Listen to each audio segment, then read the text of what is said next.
Y'all, okay, so I want to tell you guys a quick little story, just of like a little nugget that Holy Spirit, dropped into my spirit years ago about just hearing the voice of God. So years ago, I used to work for this nonprofit consulting company where I would help people start 501c3 nonprofits, right?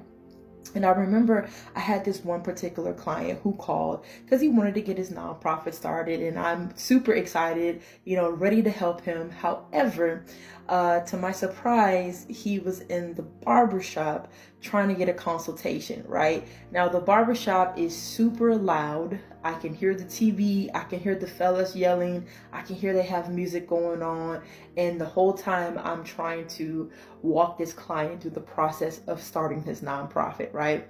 And I remember that I tried to compensate so that the client could hear what I was saying.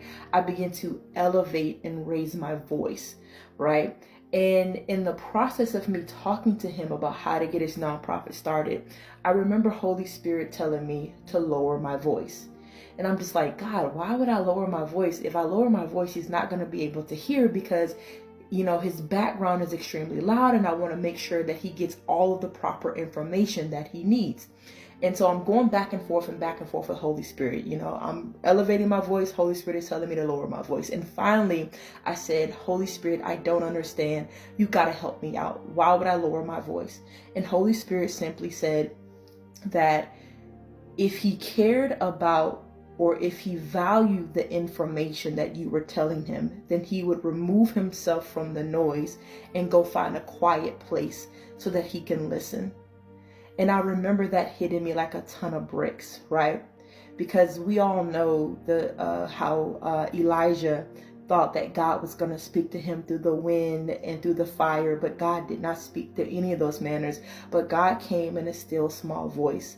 Oftentimes we may have an issue hearing from God because we have a lot going on. And if we truly value what God had to say concerning our life and the lives of our family and friends, then we would remove the distraction, we would remove the noise, and we would go find a quiet place to spend with God so that we can hear what he has to say, right? And I'll never forget how I implemented that in my own life with hearing from God.